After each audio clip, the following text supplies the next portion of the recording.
Hi ಎಲ್ಲರಿಗೆ simple ಟ್ರಿಕ್ಸಸ್ಗೆ YouTube ಚಾನಲ್ಗೆ ಸ್ವಾಗತ. ಬನ್ನಿ, ಇದು 10ನೇ ತರಗತಿಯ ವಿಜ್ಞಾನಕ್ಕೆ ಸಂಬಂಧಪಟ್ಟಂಥ ಒಂದಿಷ್ಟು ಪ್ರಶ್ನೆಗಳನ್ನು ಏನು ಮಾಡ್ತಾ ಇದ್ದೀನಪ್ಪ ಅಂದಾಗ MCQ ಕ್ವಶನ್ಸ್ಗಳನ್ನ ಇಲ್ಲಿ ಹೇಳ್ಕೊತ ಹೋಗ್ತಾ ಇದ್ದೀನಿ.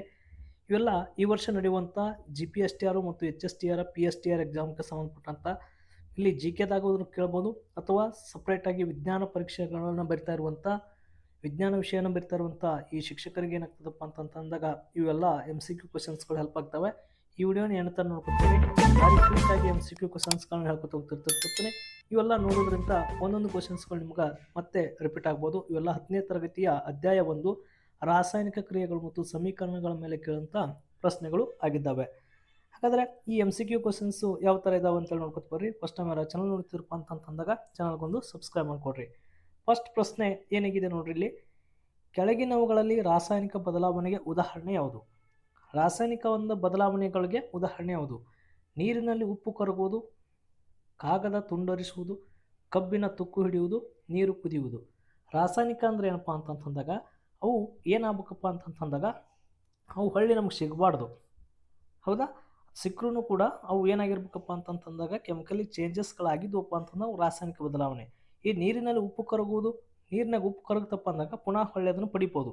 ಇದು ಭೌತಿಕ ಬದಲಾವಣೆಗೆ ಉದಾಹರಣೆ ಆಗ್ತದೆ, ಹೀಗಾಗಿ ಇದು ತಪ್ಪಾಗ್ತದೆ. ಇನ್ನು ಕಾಗದ ತುಂಡರಿಸೋದು, ಆಕಾರ ಬದಲಾಗ್ತದೆ ಬಟ್ ಮೂಲ ಗುಣ ಅದೇ ಉಳಿಸ್ಕೊಂಡಿರ್ತದೆ, ಇದು ಕೂಡ ಇದು ಆಗಲ್ಲ. ನೀರು ಕುದಿಯೋದು ಅಲ್ಲ. ಇಲ್ಲಿ ಕಬ್ಬಿನ ತುಕ್ಕು ಹಿಡಿಯೋದು, ಹೌದಾ? ರಸ್ಟ್ ಅಂತ ಕೇಳ್ತೀರಾ, ಕಬ್ಬಿನ ತುಕ್ಕು ಹಿಡಿಯೋದ್ರಿಂದ ಅದರಲ್ಲಿ ಏನಾಗ್ತದಪ್ಪ ಅಂತಂದಾಗ ರಾಸಾಯನಿಕವಾಗಿ ಬದಲಾವಣೆ ಹೊಂದ್ತದೆ. ನೆಕ್ಸ್ಟ್, ಕೆಳಗಿನವುಗಳಲ್ಲಿ ಇದು ರಾಸಾಯನಿಕ ಕ್ರಿಯೆ ಲಕ್ಷಣ ಅಲ್ಲ ಅಂತ ಕ್ವಶನ್ಸ್ನ ಕೊಟ್ಟಿದ್ದಾನೆ. ನೋಡ್ರಿ, ರಾಸಾಯನಿಕ ಕ್ರಿಯೆಯ ಲಕ್ಷಣ ಯಾವುದಲ್ಲ ಇದ್ರಾಗ. ನೋಡ್ರಿ, ರಾಸಾಯನಿಕ ಬದಲಾವಣೆ ಆಗ್ಬೇಕಾಗಿತ್ತಪ್ಪ ಅಂತಂದಾಗ ಅದರ ಬಣ್ಣ ಬದಲಾವಣೆ ಆಗ್ತದೆ, ಉಷ್ಣ ಬಿಡುಗಡೆ ಆಗ್ತವೆ, ಅನಿಲ ಬಿಡುಗಡೆ ಆಗ್ತವೆ. ಬಟ್ ಆಕಾರ ಬದಲಾವಣೆ ಆಗುವುದಿಲ್ಲ. ಇವು ಆಕಾರ ಬದಲಾವಣೆ ಆಗುವುದು ಇದರ ಒಳಗಡೆಪ್ಪ ಅಂತ ನೋಡಿದಾಗ ಭೌತಿಕ ಲಕ್ಷಣ ಒಳಗಡೆ. ಹೀಗಾಗಿ ಆಪ್ಷನ್ ಸಿ ಇದಕ್ಕೆ ಸರಿ ಉತ್ತರವನ್ನು ಹಾಕ್ರಿ.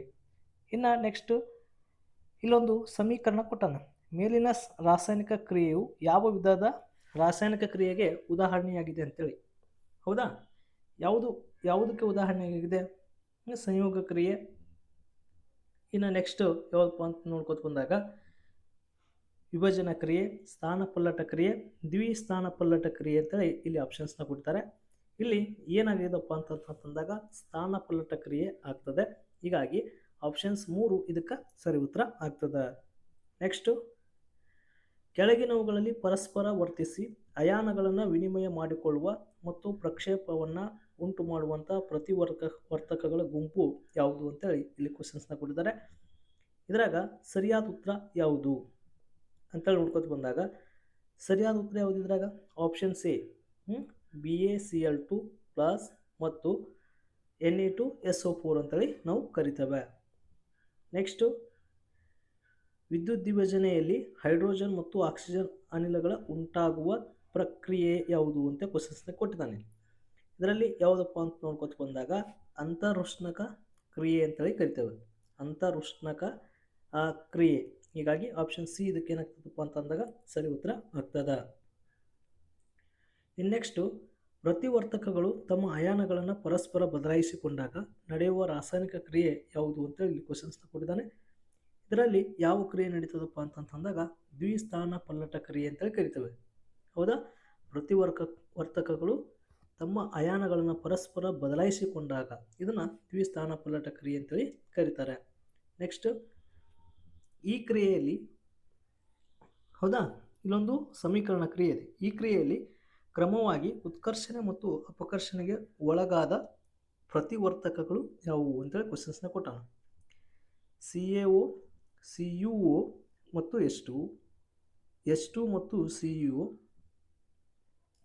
ಹೌದಾ? ಹಾಗಾದರೆ ಇದರಲ್ಲಿ ಯಾವುದು ಸರಿ ಉತ್ತರ ಆಗ್ತದ ಅಂತ ನೋಡ್ಕೊತ ಬಂದಾಗ ಆಪ್ಷನ್ಸ್ ಬಿ ಸರಿ ಉತ್ತರ ಆಗ್ತದೆ ಇದಕ್ಕೆ. H2, ಹೌದಾ, ಮತ್ತು CuO. ನೆಕ್ಸ್ಟ್, ಬೆಳ್ಳಿಯ ಕ್ಲೋರೈಡನ್ನು ಸೂರ್ಯನ ಬೆಳಕಿನಲ್ಲಿ ತೆರೆದಿಟ್ಟಾಗ ಬೂದು ಬಣ್ಣಕ್ಕೆ ತಿರುಗುತ್ತದೆ, ಏಕೆಂದರೆ ಅಲ್ಲಿ ಏನಾಗ್ತದಪ್ಪ ಅಂತಂದಾಗ ಬೆಳ್ಳಿಯ ಕ್ಲೋರೈಡ್ ವಿಭಜನೆಗೊಂಡು ಬೆಳ್ಳಿ ಉಂಟಾಗ್ತದೆ. ಹೀಗಾಗಿ ಅದು ಏನಾಗ್ತದಪ್ಪ ಅಂತಂದಾಗ ಬೂದು ಬಣ್ಣಕ್ಕೆ ತಿರುಗ್ತದೆ. ಆಪ್ಷನ್ ಸಿ ಇದಕ್ಕೆ ಸರಿ ಉತ್ತರ ಆಗ್ತದೆ. ನೆಕ್ಸ್ಟು ನೀರಿನ ವಿದ್ಯುದ್ದೀಭಜನೆ ಕ್ರಿಯೆಯಲ್ಲಿ ಬಿಡುಗಡೆಯಾದ ಹೈಡ್ರೋಜನ್ ಮತ್ತು ಆಕ್ಸಿಜನ್ ಅನಿಲಗಳ ಪ್ರಮಾಣ ಏನು ಅಂತ ಕ್ವಶನ್ಸ್ನ ಕೊಟ್ಟಾನಿಲ್ಲ. ಇದರಲ್ಲಿ ಹೈಡ್ರೋಜನ್ ಎಷ್ಟಿದೆಯಪ್ಪ ಅಂತಂದಾಗ 2ರಷ್ಟಿದೆ, ಆಕ್ಸಿಜನ್ ಎಷ್ಟಿದೆಯಪ್ಪ ಅಂತಂದಾಗ 1 ಹೀಗಾಗಿ 2:1. ನೆಕ್ಸ್ಟು ಸಸ್ಯಜನ್ಯ ದ್ರವ್ಯಗಳ ವಿಘಟನೆಯಿಂದ ಕಾಂಪೋಸ್ಟ್ ಉಂಟಾಗುವುದು ಈ ಕ್ರಿಯೆಗೆ ಉದಾಹರಣೆಯಾಗಿದೆ ಅಂತೇಳಿ ಇಲ್ಲಿ ಕ್ವಶನ್ಸ್ನ ಕೊಟ್ಟಿದ್ದಾನೆ. ಇದು ಯಾವ ಕ್ರಿಯೆಗೆ ಉದಾಹರಣೆಯಪ್ಪ ಅಂತ ಬಂದಾಗ ಬಹಿರುಷ್ಣಕ ಕ್ರಿಯೆ ಅಂತೇಳಿ ಕರಿತೇವೆ. ಹೀಗಾಗಿ ಆಪ್ಷನ್ಸ್ ಬಿ ಇದಕ್ಕೆ ಸರಿ ಉತ್ತರವನ್ನು ಹಾಕಬೇಕು. ಸಸ್ಯಜನ್ಯ ದ್ರವ್ಯಗಳ ವಿಘಟನೆಯಿಂದ ಕಾಂಪೋಸ್ಟ್ ಉಂಟಾಗುವುದು, ಹೌದಾ, ಬಹಿರುಷ್ಣಕ. ನೆಕ್ಸ್ಟ್ ನೀರಿನ ವಿದ್ಯುದ್ದೀಭಜನೆ ಕ್ರಿಯೆಯಲ್ಲಿ ಕ್ಯಾಥೋಡ್ನಲ್ಲಿ ಬಿಡುಗಡೆಯಾಗುವಂಥ ಅನಿಲ ಯಾವುದು? ಆಕ್ಸಿಜನ್ನು, ಹೈಡ್ರೋಜನ್ನು, ನೆಕ್ಸ್ಟ್ ಕ್ಲೋರಿನೋ, ನೈಟ್ರೋಜನ್ನು. ಇದನ್ನು TET ಎಕ್ಸಾಮ್ಸ್ನ ಕ್ವಶನ್ಸ್ನ ಕೇಳಿದರು, ಹೌದಾ. ನೀರಿನ ವಿದ್ಯುದ್ದೀಭಜನೆ ಕ್ರಿಯೆಯಲ್ಲಿ ಕ್ಯಾಥೋಡ್ನಲ್ಲಿ ಬಿಡುಗಡೆಯಾಗುವಂಥ ಅನಿಲ ಯಾವುದು ಅಂತ ಕ್ವಶನ್ಸ್ನ ಕೇಳಿದಾಗ ಹೈಡ್ರೋಜನ್ನ ಇದು ನೆನಪಿರಬೇಕು. ನೆಕ್ಸ್ಟ್ ಪ್ರಶ್ನೆ, ಕೆಳಗಿನವುಗಳಲ್ಲಿ ರಾಸಾಯನಿಕ ಕ್ರಿಯೆ ಜರುಗುವ ಸರಿಯಾದ ಸಮೀಕರಣವನ್ನು ಗುರುತಿಸ್ರಿ ಅಂತ ಕ್ವಶನ್ಸ್ನ ಕೊಟ್ಟಿದ್ದಾನೆ. ಇದರಲ್ಲಿ ಸರಿಯಾದ ರಾಸಾಯನಿಕ ಸಮೀಕರಣ ಯಾವುದಪ್ಪ ಅಂತ ನೋಡ್ಕೊತ ಬಂದಾಗ ಆಪ್ಷನ್ ಸಿ ಇದಕ್ಕೆ ಸರಿ ಉತ್ತರ ಆಗ್ತದೆ. ನೆಕ್ಸ್ಟ್ ಪ್ರಶ್ನೆ, ಕಬ್ಬಿಣದ ಚೂರುಗಳಿಗೆ ಸಾರರಿಕ್ತ ಹೈಡ್ರೋಕ್ಲೋರಿಕ್ ಆಮ್ಲವನ್ನು ಸೇರಿಸಿದಾಗ ಏನಾಗ್ತದೆ ಅಂತ ಕ್ವಶನ್ಸ್ನ ಕೊಟ್ಟಾರೆ, ಹೌದಾ. ಹೈಡ್ರೋಜನ್ ಅನಿಲ ಮತ್ತು ಕಬ್ಬಿಣದ ಕ್ಲೋರೈಡ್ ಉಂಟಾಗುತ್ತದೆ. ನೆಕ್ಸ್ಟ್ ಕ್ಲೋರಿನ್ ಅನಿಲ ಮತ್ತು ಕಬ್ಬಿಣದ ಹೈಡ್ರಾಕ್ಸೈಡ್ ಉಂಟಾಗುತ್ತದೆ. ಯಾವುದೇ ಕ್ರಿಯೆ ನಡೆಯುವುದಿಲ್ಲ, ಕಬ್ಬಿಣ ಲವಣ ಮತ್ತು ನೀರು ಉಂಟು ಮಾಡುತ್ತದೆ. ಇಲ್ಲಿ ಕಬ್ಬಿಣದ ಚೂರುಗಳಿಗೆ HCl ಹೈಡ್ರೋಕ್ಲೋರಿಕ್ ಆಮ್ಲವನ್ನು ಸೇರಿಸಿದಾಗ ಹೈಡ್ರೋಜನ್ ಅನಿಲ ಮತ್ತು ಕಬ್ಬಿಣದ ಕ್ಲೋರೈಡ್ ಉಂಟಾಗುತ್ತದೆ. ಹೀಗಾಗಿ ಆಪ್ಷನ್ ಸಿ ಇದಕ್ಕೆ ಸರಿ ಉತ್ತರ ಆಗ್ತದೆ. ನೆಕ್ಸ್ಟ್, ತಾಮ್ರದ ಸಲ್ಫೇಟ್ನಿಂದ ತಾಮ್ರವನ್ನು ಸ್ಥಾನಪಲ್ಲಟಗೊಳಿಸುವಂಥ ಲೋಹ ಯಾವುದು ಅಂತ ಕ್ವಶನ್ಸ್ನ ಕೊಡ್ತಾನೆ. ಇಲ್ಲಿ ಚಿನ್ನ, ಬೆಳ್ಳಿ, ತಾಮ್ರ, ಕಬ್ಬಿಣ. ಇದರಲ್ಲಿ ಸರಿಯಾದ ಉತ್ತರ ಕಬ್ಬಿಣ. ನೆಕ್ಸ್ಟ್, ಫೆರಸ್ ಸಲ್ಫೇಟ್ ಹರಳುಗಳನ್ನು ಕಾಯಿಸಿದಾಗ ಹಸಿರು ಬಣ್ಣವನ್ನು ಕಳೆದುಕೊಳ್ಳುತ್ತದೆ, ಏಕೆಂದರೆ ಈ ಸಂಯುಕ್ತ ಏನನ್ನ ಕಳೆದುಕೊಳ್ತದೆ ಅಂತ ನೋಡಿದಾಗ ಇಲ್ಲಿ ನೀರಿನ ಅಣುಗಳನ್ನು ಏನು ಮಾಡ್ತದಪ್ಪ ಅಂತಂದು ಕಳೆದುಕೊಳ್ತದೆ. ಫೆರಸ್ ಸಲ್ಫೇಟ್ ಹರಳುಗಳನ್ನು ಕಾಯಿಸಿದಾಗ ಹಸಿರು ಬಣ್ಣವನ್ನು ಕಳೆದುಕೊಳ್ಳುತ್ತದೆ, ಏಕೆಂದರೆ ಅದು ನೀರಿನ ಅಣುಗಳನ್ನು ಕಳೆದುಕೊಳ್ತದೆ. ನೆಕ್ಸ್ಟು, ಚಿಪ್ಸ್ ತಯಾರಕರು ಚಿಪ್ಸ್ ಪೊಟ್ಟಣಗಳಲ್ಲಿ, ಹೌದಾ, ಚಿಪ್ಸ್ ಪೊಟ್ಟಣಗಳಲ್ಲಿ ನೈಟ್ರೋಜನ್ ಅಂತ ಅನಿಲ ಹಾಯಿಸಲು ಕಾರಣ ಚಿಪ್ಸ್ ಏನಾಗಬಾರ್ದು ಅಂತೇಳಿ.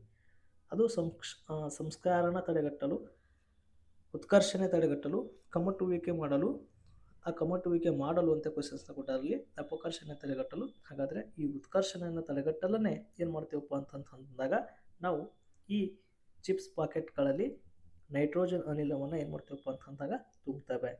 ಇಷ್ಟು ಏನಪ್ಪ ಅಂತಂದಾಗ ಪ್ರಮುಖ 16 ಪ್ರಶ್ನೆಗಳನ್ನು ನಿಮ್ಗೆ ಈ 1ನೇ ಪಾಠಕ್ಕೆ ಸಂಬಂಧಪಟ್ಟಂಥ ಇವೆಲ್ಲ LBA ರಿಲೇಟೆಡ್ ಕ್ವಶನ್ಸ್ಗಳನ್ನ ಇಲ್ಲಿ ಹೇಳ್ಕೊತ ಹೋಗ್ತಿದ್ದೀನಿ. ಎಲ್ಲ ಪಾಠದ್ದು ನಿಮಗೆ ಈ ಥರ ಬರೀ MCQ ಕ್ವಶನ್ಸ್ಗಳನ್ನ ಹೇಳ್ತಿರ್ತಿರ್ತೀನಿ. ಬರೀ ಕ್ವಶನ್ಸ್ ನೋಡಿದ್ರೆ ಕೂಡ ಕ್ವಶನ್ಸ್ಗಳು ನೋಡ್ರಿ ರಿಪೀಟ್ ಆಗ್ತಿರ್ತಿರ್ತವೆ.